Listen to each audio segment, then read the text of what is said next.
Hi, welcome to the Culture Soup podcast, where we examine trends that are shaping entertainment, media, and marketing today, all through a multicultural lens. I am your host, Marissa Wallace, Senior Director of Multicultural Marketing and Communications at RNC PMK.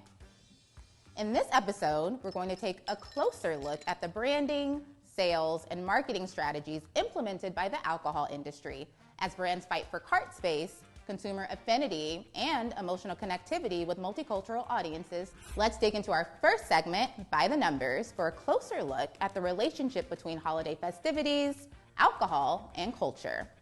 The beer, wine, and spirits industry alone spends over $486 million on advertising each year to attract customers as the market remains extremely competitive and the demand grows sky high. According to the Numerator Insights data, on average, 82.3% of Americans purchase alcohol to consume at a holiday event. Although consumers may be willing to switch up the brands they purchase, they are less likely to move out of their general price tier. 80.8% stay in the same price range that they do throughout the year. Only 10.8% go for more expensive brands. Individuals who opted for more expensive brands were also 3 times as likely to say they buy brands that will impress others during the holidays. Consumption of alcohol differs by demographic. The percentage of adult drinkers changes dramatically based on race. About 70% of white Americans drink alcohol, making them the highest consumers, followed by 60% of Latinx Americans, 58% of Indigenous Americans, 53% of Black Americans, and 49% of Asian Americans. Though nearly every category within wine and spirits receive a boost in sales during the holidays, sparkling wine, cordial, and whiskey were the top 3, respectively. So, why does this matter? Alcohol brands that continue to assume a one-size-fits-all approach to marketing and communication efforts tend to center a traditional white consumer. This approach often overlooks the multicultural audiences that organically exist within the market and ultimately costs them the opportunity to grow their consumer base as they miss out on dollars, which is just plain old bad for business. And that wraps up our By the Numbers. And now to talk a little bit about one of my favorite things ever, wine. We have our very special guests today, Leanne and Leslie Jones, co-owners of 1010 Wine and Events, a new wine bar and event space in Inglewood, California. Hi, guys. Hi, how's it going? How are you? Good, Awesome. good. Yeah. Thanks for being here. Thanks for having us. So glad to have you. So glad to talk about one of my favorite things, which is wine, like you said. Ours too. Right. Clearly. So I guess I just want to get a little bit into your backstory, how 1010 Wine Events came to be, and sort of why you guys chose this space, if that sounds good. Yeah, so Leanne and I were sisters, born and raised in Inglewood, and we both left for college. And after... Where'd you guys go to school? Sorry. So I went to Arizona State, and then Leanne went to law school at the University of Arizona. So I was in Phoenix, she was in Tucson. And she really got into wine when she was traveling during law school. And so she would always call me or bring back different wines for me to try. And so that's really how we kind of connected more in our adult life, was over wine. So after college, I went into wedding planning, and I knew that I always wanted to open up an event space because I saw how much money we were giving all of these event companies when I would book weddings there. And so when Leanne came back, she was like, I really want to open up a wine bar, but her focus was finishing, getting her getting barred and starting her law career. So we kind of put it on the back burner. And then 2 years ago, we were like, let's just go into this. I was going to help her find a space. She was going to help me find a space. But then we ended up finding a space that worked for both of us. So we just decided to do a bar together where we can also host events. Okay. Yes, indeed. Leanne, is that how the story went? Yeah, it's pretty accurate. And then in regards to our menu, Leslie and I, we try wines that are majority Black-owned or woman-owned or people of color. And so with that, we wanted the menu to reflect what we like. And so that's why we have the largest selection of Black-owned wines in California. And, about to be the world eventually. So I think we have about 95 wines on our menu, and 98% are black owned. So we take pride in our wine menu and just being able to highlight other black owned businesses, women owned businesses, when they don't get the type of recognition in the wine community that they should. That's amazing. I'm going to put a pin in that and come back to that a little bit later. I guess like zooming out a little bit for your initial sort of vision, because I want to just kind of stay there. Like, what was the vision for this? I know you guys said it sort of matter-of-factly, but I think it's so interesting to have two Black sisters from Inglewood, right? You guys are from Inglewood. Born and raised here. Yeah. Born and raised in Inglewood, kind of like jump into this space, just like you said, Leanne. It's not normally a place where people of color are really celebrated in community. So what was your real vision? And since you guys have opened, when did you guys officially open your space? We opened in August of 2021, so it's only been about 4 months. 4 months. Yeah. How has your vision changed at all, or evolved, or sort of where do you guys want to take it?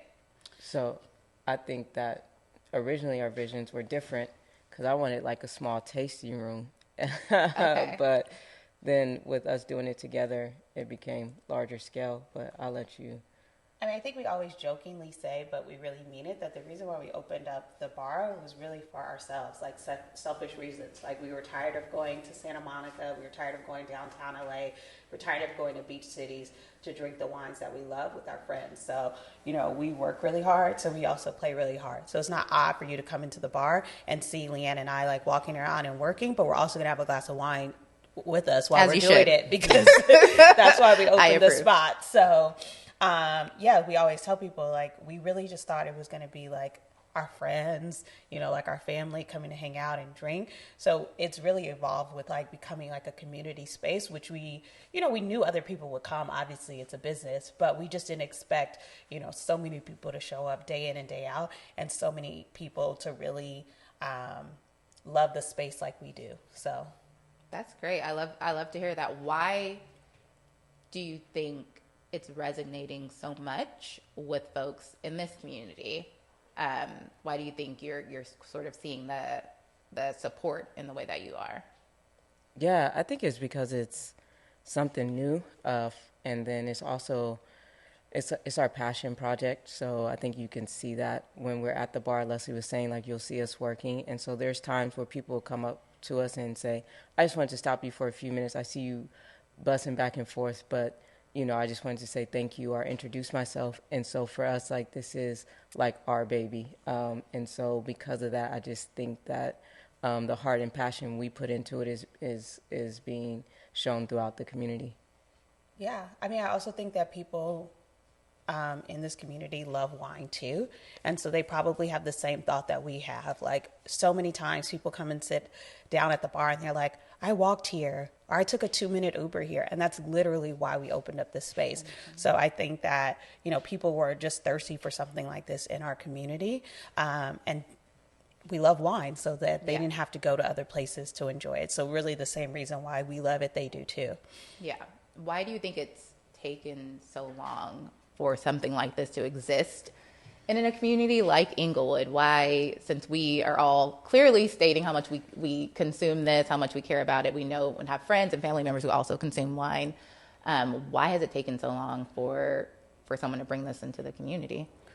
Yeah, I think 2 reasons. I think wine isn't something that, like, when we go to like our Christmas parties with family and friends and things like that, we never sat down and talk about wine. But I've gone to, you know, friends of other cultures, and they'll sit down at their Christmas dinners and talk about wine.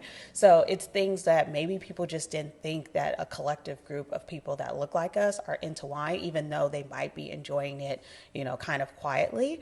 So I think that that's one thing. And then I think the other thing too is, I mean, Leanne and I we sit and laugh at each other, or laugh with each other, because we just think that we can do anything we can put our minds to. So I think we just were like, let's open up a wine bar in Inglewood. And we kind of said it jokingly. And then we were like, you know what? F it. Let's do it. Like, right, you know, right. So, and I don't know if a lot of people live with that same just like gust that we do. But that's really credited to our parents, who ever since we were young, literally told us that we could do whatever we wanted to do. And so that has always gone with me every step of the way, every room that I've walked into.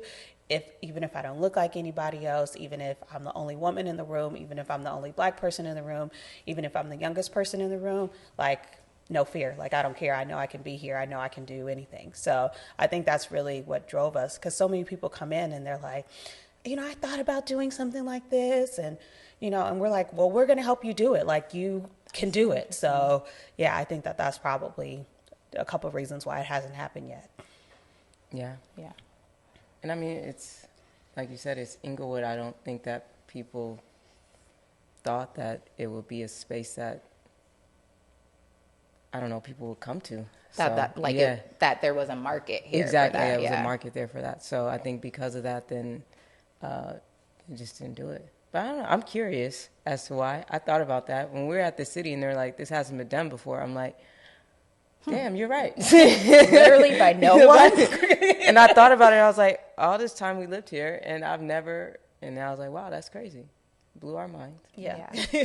That's amazing. And you kind of touched on it a little bit around sort of, I guess, access and education in a certain type of way where we might see it in other maybe communities or cultures.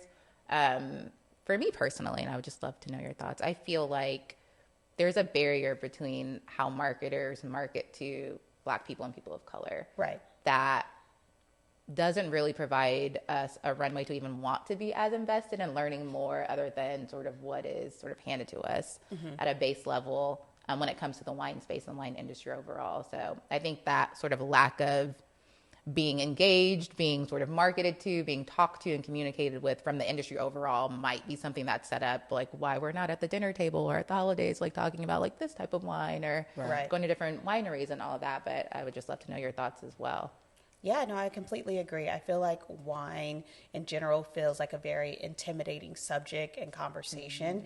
And so we like people to know, like, if you don't know how to pronounce a wine or if you have questions about wine, even all of our tastings that we do, even the ones that we do virtually, we go through like a whole wine 101 just so that people feel comfortable in this space. So there's still wines that I don't know how to pronounce, or different regions like in France and Italy. I don't know how to say those words, but that's not going to stop me from enjoying wine and asking questions and things like that. So I definitely agree with you that it's not necessarily marketed to our community, but we're hoping to change that. And we know that there's a lot of other wine companies and sommeliers of color that are trying to do the same thing in this space, like just making wine feel like a little bit more approachable. Yeah, I think that's actually the perfect word, like approachable. Yeah. And being intimidated, I think, sum that up perfectly. Yeah. Like, this isn't for us, so we don't want to seem like we don't know what's going on if we try to engage or act like we know something about wine. Right. There's so many rules in this space, too, how to, like, hold your glass, how to, like, what is that? Like, swirl it. All of that. Like, I don't want to look ridiculous in front of some others. So I think that's amazing that you even offer that sort of wine one-on-one. Just give people access to learning more. Yeah. And feeling comfortable in the space and feeling like it is approachable, because I feel like it is. And maybe, Leanne, you want to talk a little bit more about that, since you seem like you're more of not the expert in the space, but more of like when it comes to the actual tasting notes and like all of those different like flavor profiles or varietals. Well, I think what's called varietals. And if I'm not mistaken. Sort of, why do you feel like you kind of went into it? Like, what drew you to wine? Yeah. I mean, I have a respect for wine because it's the history in it and how long they've taken to perfect it. I mean, they're still perfecting it, and just the new things that are learned through wine. And so I'm kind of like a geek like that. So the history of it is great. But so I think that's what drew me first to it. And then, I mean, it goes with any and everything, you know what I mean? And so I'm a huge person of champagne, and because you can drink it at any time and not get judgment. So honestly, that was the biggest sell for me. But just traveling throughout, you don't see us like represented at all, or very rarely, in just like the brochures or, pictures of wine, like people drinking wine. Like, you really just don't see it. And I mean, so that's why I appreciate the wine brands that we do carry, because you know, if you go to their vineyards, if you go to, you know, their Instagram page, you see us, you see, you know, people like us drinking wine, and you kind of, when you don't see things and you don't envision it, you know what I'm saying? So as a community, if we're not seeing people drink wine, or if we're not seeing people become sommeliers, or, you know, travel and match food with wine and all the things you can do with it, then you're kind of limited to thinking that you can't. So that's why we want to push that you can, you know? Yeah. You talked about it around sort of like your, the wines that you carry. Can you talk a little bit more about why that was important to source from kind of Black-owned wine brands for you? And then a little bit more about like your wide selection. I think you said you wanted to have like the largest selection in the world of Black-owned wines. Sort of talk about that. That's amazing, first of all. So. Thank you. I'll let Leslie talk to more of like our background in regards to why we made the decision. But in regards to our menu, we wanted to, like I said, we wanted to drink what we drink at home. So that's what we carry in our bar. And then as we started to do the research and just meet different people, the wine community is small.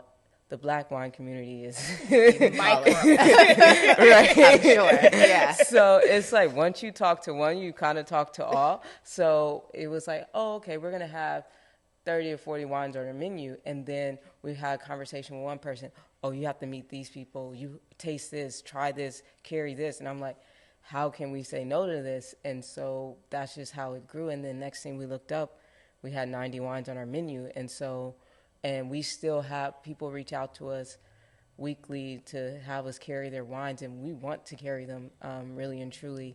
And so that's why the vision of just having a larger menu is there. I mean, spacing-wise is difficult, but that's why we have our Meet the Winemaker, so that we can highlight even brands that we don't necessarily have on our menu. What's the Meet the Winemaker? Sorry. Yeah. So every Saturday, well, not every Saturday, but at least one Saturday out the month, we do Meet the Winemaker, where we'll highlight a winemaker and their wines for about 2-3 hours. We'll run specials. You get free tastings. The winemaker comes in, like they do a meet and greet, so it's like a whole thing. Yeah, and they tell their story, and they give you, you know, information about their brand and all that good stuff. So that's a good way for us to introduce wine into the community without, you know, necessarily carrying, you know, 1,000 wines on our menu. So we really like that series, and it's continuing to build. Yeah. And as far as like making the selection for the wines that we chose, we, like, going back to like our parents, we grew up like supporting small businesses, Black-owned businesses, women-owned businesses.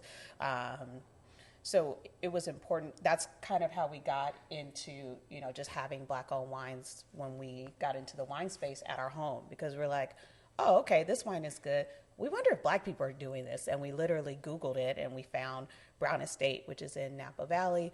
They're the first Black-owned wine, the first Black-owned vineyard in Napa Valley. We went to visit them, and like Leanne said, it was kind of a snowball effect. We ended up finding all of these other Black-owned wine companies. So it's really just how we live our lives. Like when we go to purchase something, we're always trying to see, is there a Black person doing this? Is there a woman doing this? Is there a person of color doing this? And that's like our first stop. So that's really how we kind of decided to, or how our menu came to be. Yeah, I think that's amazing. I think that piece of it, and obviously it was instilled in you from your parents. So kudos to your parents. Kudos to your parents.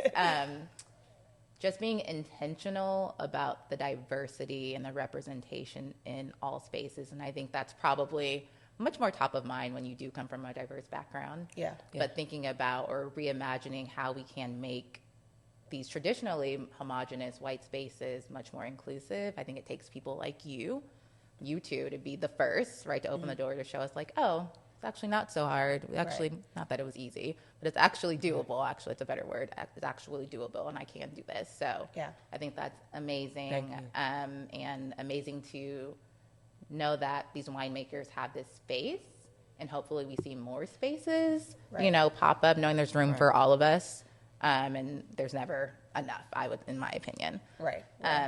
On that same sort of regard, like, where do you guys see the future of 1010? I'm sorry, I know you guys just opened in August, and I hate it. Don't you hate when it's like you get engaged? You're like, when's the wedding? Right. Literally propose. But like, where do you see the future of 1010, or where would you guys love to take it?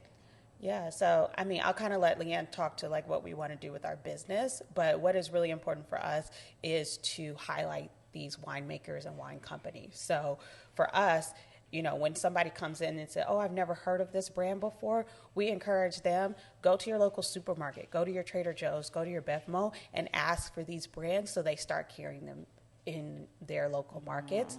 And that's huge for us because we don't want to be the only people in Southern California carrying Brown Estate. We don't want to be the only people in Southern California that are carrying longevity or Edelweiss, which are, you know, some of our favorite brands. We don't want to be the only one because we want these winemakers to freaking explode. Like we want them to be on the shelves of all of these restaurants, at all of these bars. We want them to be there. So for us, it's important to just keep on telling the stories of these winemakers and keep on introducing people that come into our door to these wines so that they can go and to, you know, they're not at 1010 every day, right? So we want them to go to wherever, you know, whatever other restaurants they go to and ask for these brands so that they can start being represented in other places and so that their businesses blow up. So that is like really, it kind of gets me a little emotional because it's like really huge for us to really make sure that these winemakers are highlighted because they work so damn hard and they have, you know, not as many resources, but they're killing it in the space. So that's big for us. Yeah. And business-wise, Leslie's really the visionary behind this stuff. I just kind of take marching orders. So whatever. That's the big sister dynamic. Yeah, I just do what I'm told. Sister. I'm like, yeah, no, that works. But we definitely want to expand for sure. What that looks like, I'm not 100% sure just quite yet, but we do have some plans and something up our sleeves for sure. And like Leslie said, is more so being in more spaces so that we can highlight more winemakers and more wine brands and just really and truly continue to grow the community within the wine world. I love that. That's great. And I really feel passionate about, you know, when you get to a certain level, bringing that community up with you. So I think that's exactly what you guys are doing. So I applaud you both for that and considering how can, again, we make this space more inclusive. How can we get more people involved? How can we promote these winemakers and the work that they're doing? Yeah, I mean, that's amazing. I'm excited. Where can people find 1010 Wine Events on social, and how can they visit? Where can they visit? Yeah, so our physical address is 1010 North La Brea. So we're on the corner of La Brea and Centinela, right next door to the Pizza Hut. People always get on us because we don't have any signage, but it's the big gray building. You know where it is. Right. Our social media is at 1010 Wine and Events, and we're on Twitter, Instagram, and Facebook. I think our niece made us a TikTok account. Right. We don't really know what's going on there. Right. Yeah. If you see anything, it's her. Yeah. We don't really understand TikTok. But yeah, so that's kind of where you can find us. Okay, amazing. Yes.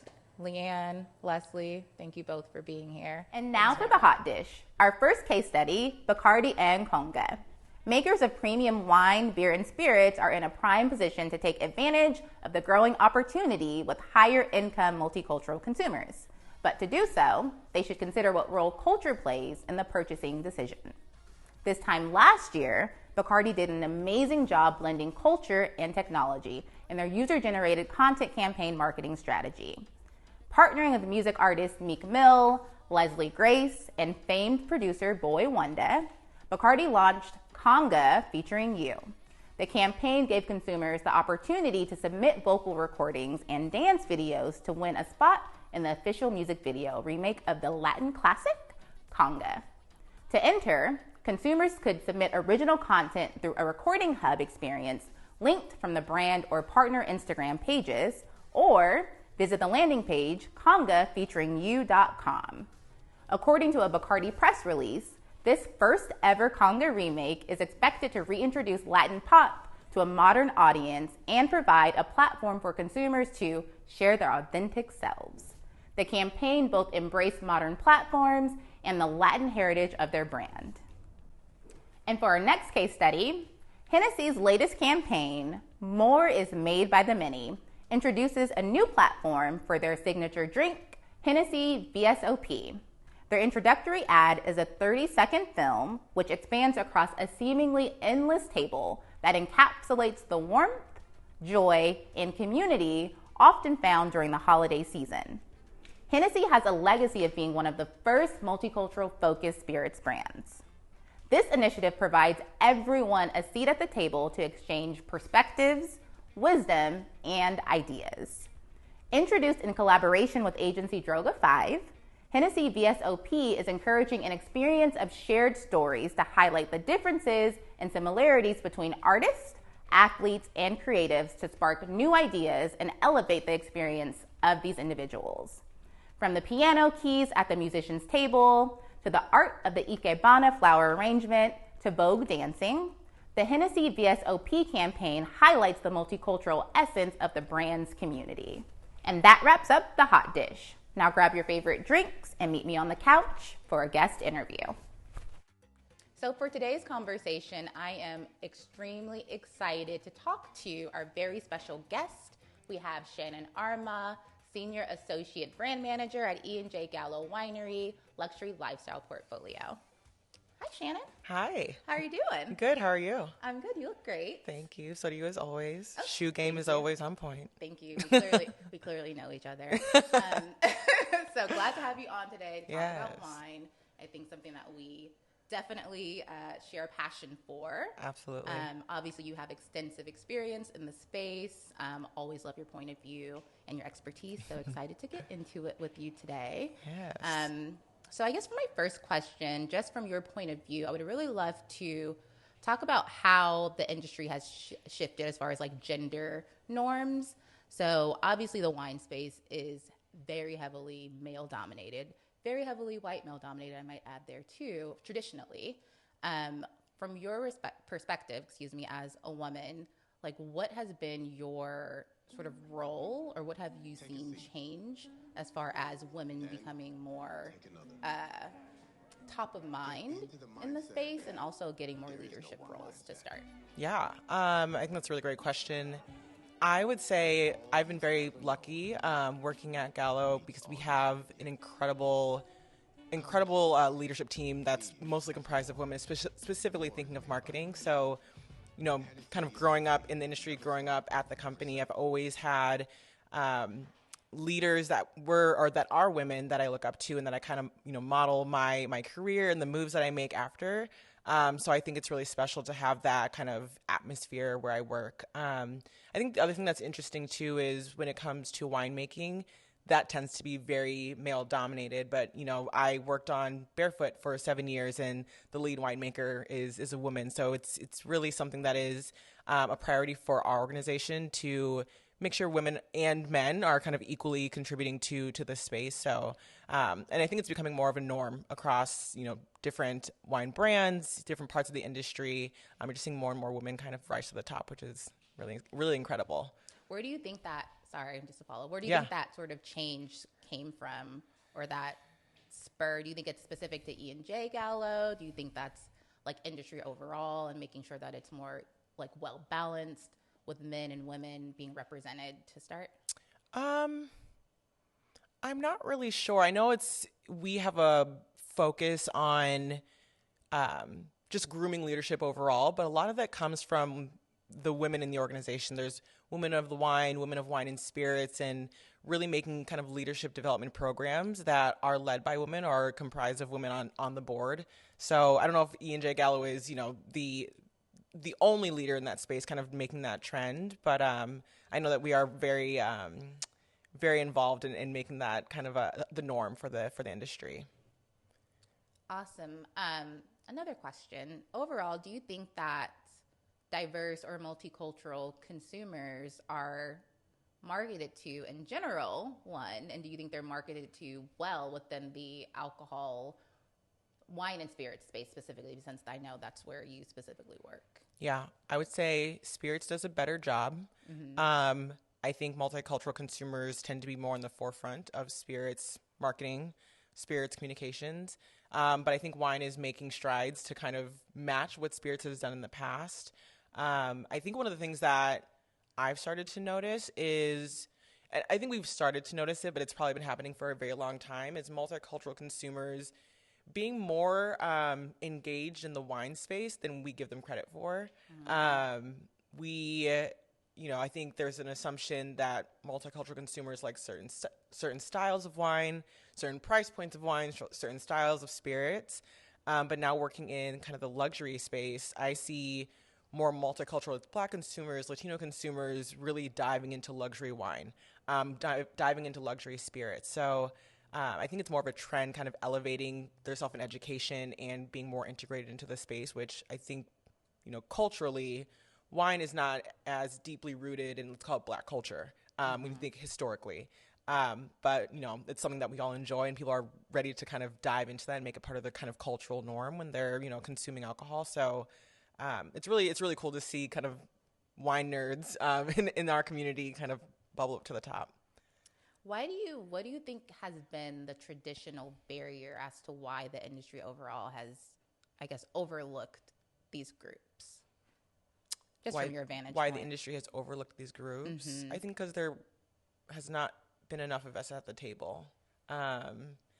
And I felt very lucky to be able to work on a campaign when I was working on Barefoot, where it was fully focused on the Black community, fully focused on Black women specifically, and being able to be at the table and contribute to what the communication for the wine brand would be, to how we show up in market, definitely influences, the consumer response. I think if people like myself or other, women, other Black women, other multicultural women were not at the table, the communications and the advertising may not land. So I think it was overlooked just because there was no one in the room to say, like, hey, we should be thinking about this, or we shouldn't be thinking about that, or we should be saying this, or we shouldn't say that. So that's kind of my biggest insight. But lucky enough to be at those tables and having an organization that's so open-minded to hear perspectives, change course correct when needed, is really cool and unique. Yeah.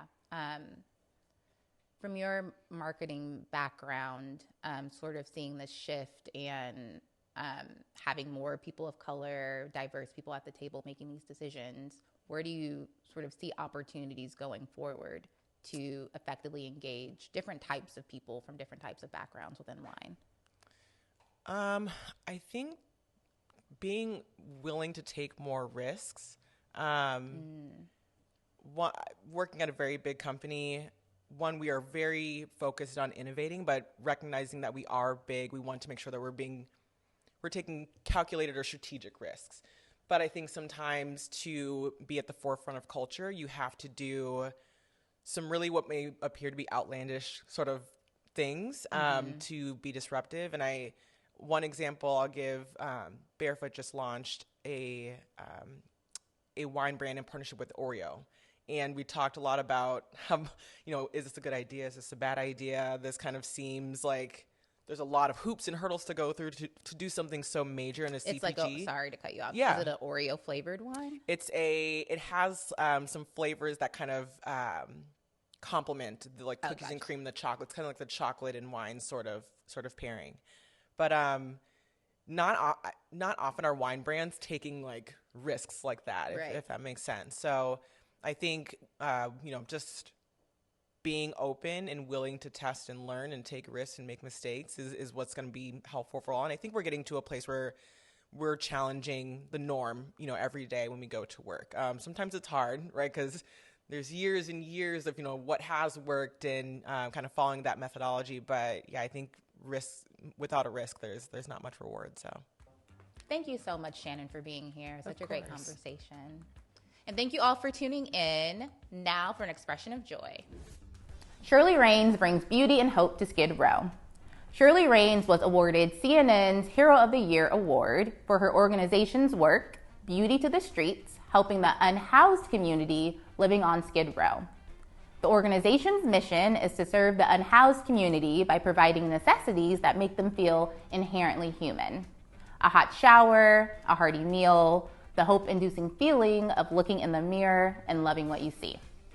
As Raines' efforts evolved into a full-scale operation, with music playing and lines forming around the block, she began providing more supplies and essentials: safety whistles, tents, sleeping bags, hygiene items, and she teamed up with local health officials to offer more services. With the CNN Hero of the Year award, she'll receive $100,000 to expand her operations and help even more individuals on Skid Row reclaim a little beauty and humanity. Thank you so much for joining us for this episode of Culture Soup. I hope you learned something. For more insights on culture, entertainment, and marketing, follow RNC PMK on all social platforms. Thanks. Peace.